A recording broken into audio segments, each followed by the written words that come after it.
I was part of the T21, inspired by what happened with Ice-T, and we've had an ongoing struggle dealing with funding, dealing with the individual pieces. But what these three people are doing, along with Beth, is talking about what the vision is, how the pieces fit together. It's not just about money, which is important. It's not light rail, it's not heavy rail, it's not even biking. I mean, it pains me to say that. But it's about the connections, it's about inclusivity, and this is coming at a time when we are trying to tie the communities together, and when this is critical to our meeting the climate challenge. So I pledge to be your ally in any way that I can, and to salute you for being part of what is tying this together to make transportation work for all our communities. Thank you very, very much. Thank you. Thank you so much.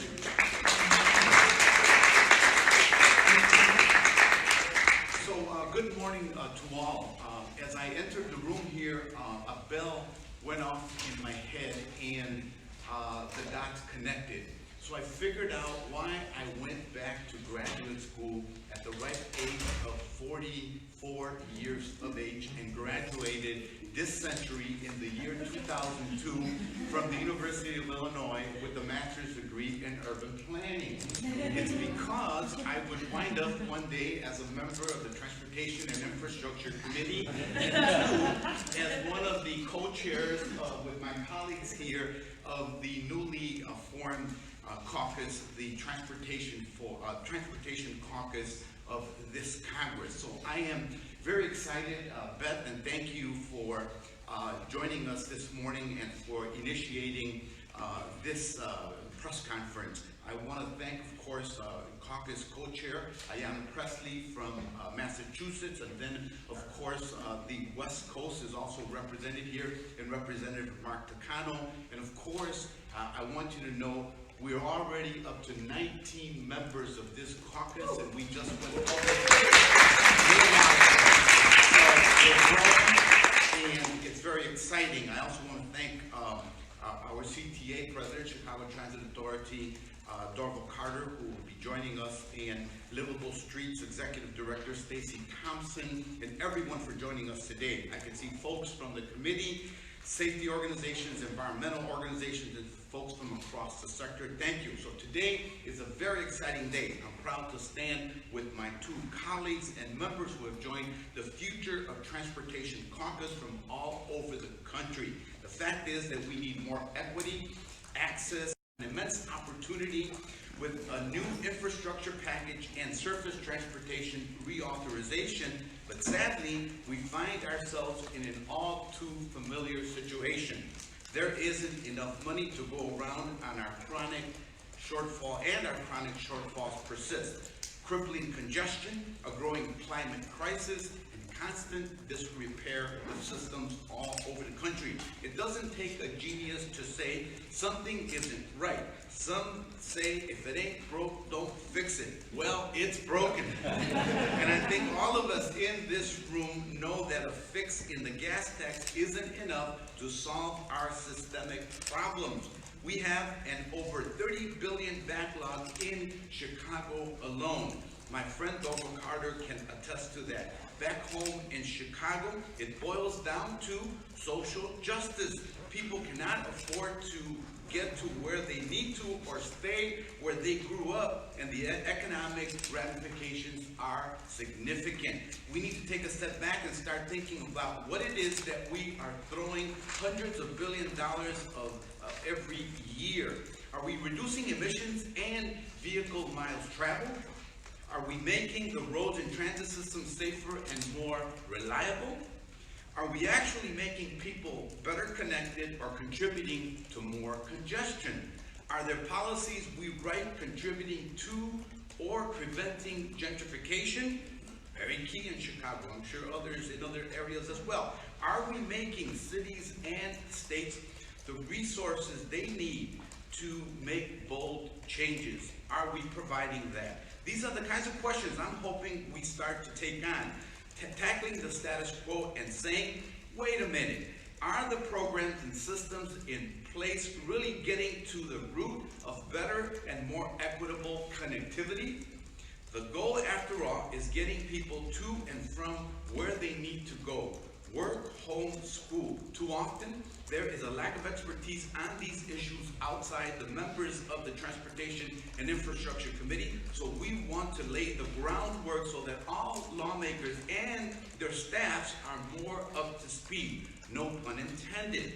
So we want to partner with groups like the ones represented in this room and bring experts to the Hill to tackle climate change, to promote equitable transit-oriented development, to build safer and complete streets, to prevent congestion and gentrification, to address access and equity, and to end transit desert wherever they may exist, and to finally tackle the status quo and look at some formula. So as someone who got my master's degree in urban planning, I couldn't be more thrilled to be here this morning. It's time we jumpstart this conversation about fundamentally rethinking our transportation policy and objectives. So without further ado, it's my pleasure to introduce Representative Ayanna Pressley from Massachusetts, coast to coast, LA to Chicago. We have a coast in Lake Michigan, so the three coasts.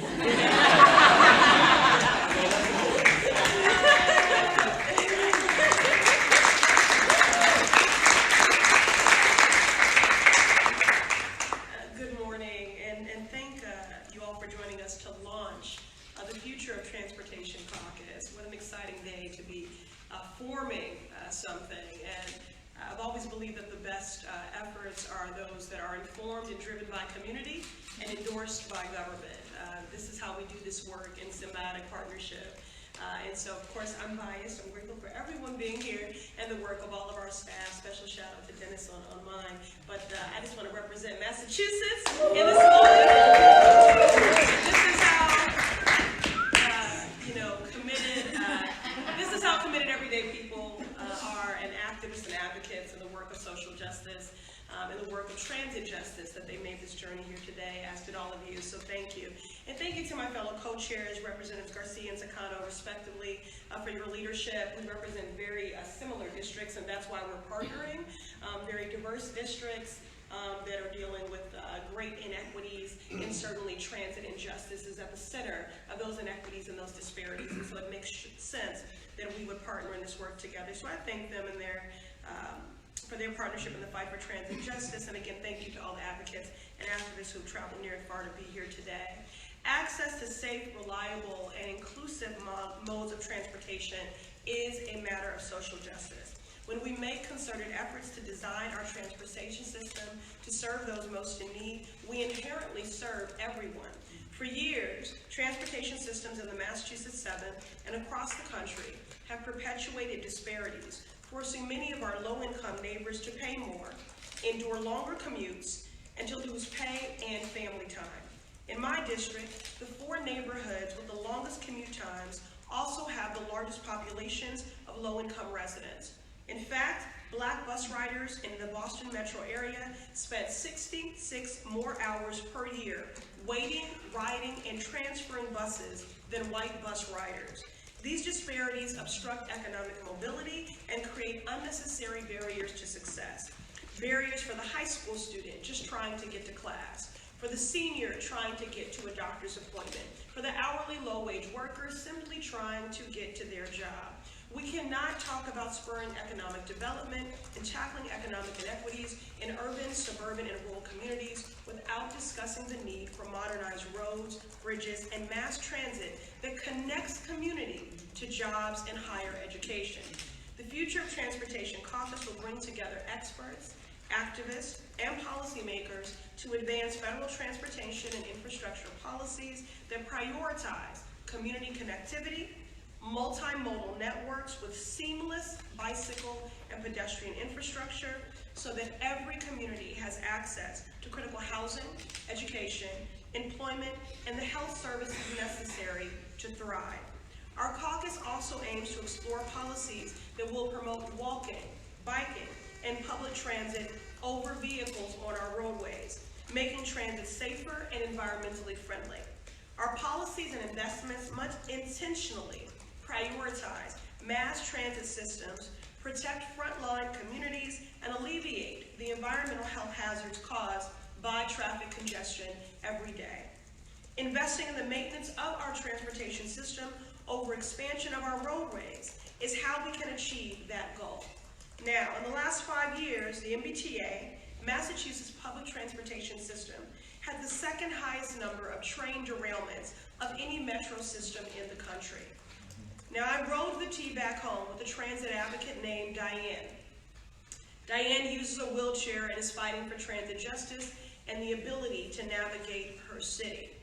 We spent over 2 hours making a journey of just a little over 4 miles. So when we talk about maintenance of our transit system, it includes repairing broken elevators and outdated infrastructure that prevents people with varying abilities from accessing our transit system. The Future of Transportation Caucus will guide our conversations and policies about transit justice and infrastructure by pushing to invest in maintenance, connect people to jobs and services, and reaffirm the need for safety and reliability. This is indeed an exciting day, and I'm thrilled to learn we're already at a robust 19 members, and I know we'll continue to grow. Thank you all so much for joining us for this launch. I look forward to partnering with many of you to ensure that we are building a roadmap for how our transit system can stop perpetuating these inequities and these disparities and reverse them for good. And so now I will introduce our partner in good, Representative Takano, representing the West Coast. So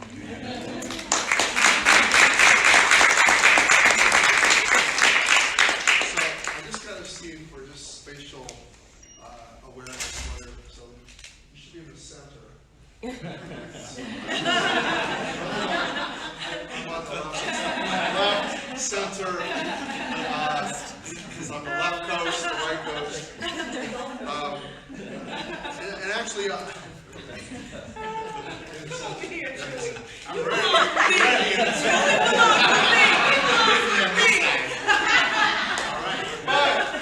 But if you know, we may be from different coasts, but we are all to the left. So good morning, everybody. And I just got to say, Ms. Pressley, Ayanna, you just articulated so clearly just what the problem is, the situation is. You two are far more urban. I'm more suburban and urbanizing. But this term we came up with, transportation desert, and the problem of you so clarified what the injustice is, the social injustice of people who are living in places that are often low-income people, far from the places where they work, and how we connect those two. And the irony is that in the last couple of decades, cities are becoming more popular, they become safer, and the gentrification issue. People in downtown LA, apartments are going for $3,000-4,000. But you would think, and they're reclaiming LA, but that's meant displacement of people. Actually into areas like mine where they can actually get affordable housing. That's even tougher in my area. And the further out they go, the more suburban they go, the bigger the distance they have to travel to get to a job. So I want to thank everyone for being here. Thank you for being here for this launch of the Future of Transportation Caucus. Together, we will work to completely reimagine our existing approaches in this sector to create an approach to transportation that centers on equity, accessibility, and sustainability. I'd like to thank my fellow co-chairs, Congressman Chuy Garcia and Congresswoman Ayanna Pressley, for their vision in bringing social, economic, and environmental justice to the forefront of our discussions on transportation policy. As neighborhoods and cities rapidly evolve across our country, we are seeing that current approaches to the transportation challenges we are facing have not kept up with the modern needs of our communities. I have witnessed this in my very own district in California. In my district and in districts across the country, roads are crumbling, highways and freeways are growing more congested, and limited public transportation systems are failing to address our constituents' accessibility needs. And these challenges are symptoms of an antiquated model that just doesn't work for everyday Americans. Our transportation system must adapt to our community's changing needs. As neighborhoods grow and develop, so should our plans to meet their demands. This caucus will refocus Congress's discussion on transportation issues that go beyond just funding, which in turn will improve our understanding of the profound impact our transportation infrastructure and planning can have on communities, their access to critical jobs and services and the environment. Our current transportation system fuels inequity and remains unequipped to accommodate people with accessibility issues and disabilities. This caucus will bring stakeholders together on the idea that everyone, regardless of ability or location, should be able to safely, reliably, and efficiently have access to jobs and services they need. Our current transportation system is not designed to mitigate the impact climate change will have on our communities and our public health. And it should. We know that communities of color and low-income communities feel the effects of climate change and pollution the hardest. So this caucus will prioritize sustainability in an attempt to protect our already endangered climate and our public health.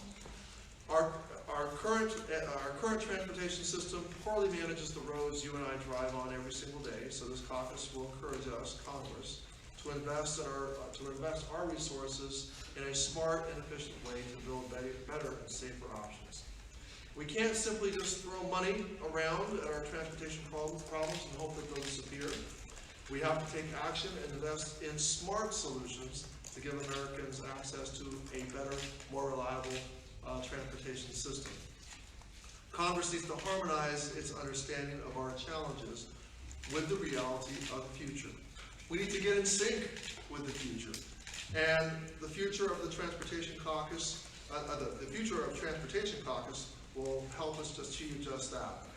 So I'm looking forward to collaborating with my co-chairs, Chuy Garcia and Representative Ayanna Pressley, and with all of you to find solutions to the transportation issues of the present and the future, and the left coast, the middle part of the country, and the right coast. All right? So thank you very much. Thank you very much.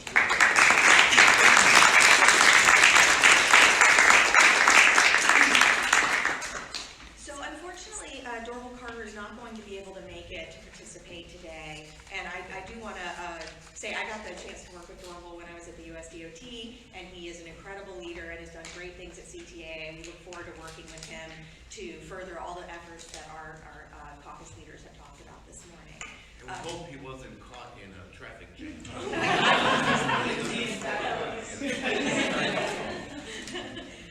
But I would like to invite Stacey Thompson, the Executive Director of Livable Streets, up to speak this morning from Massachusetts.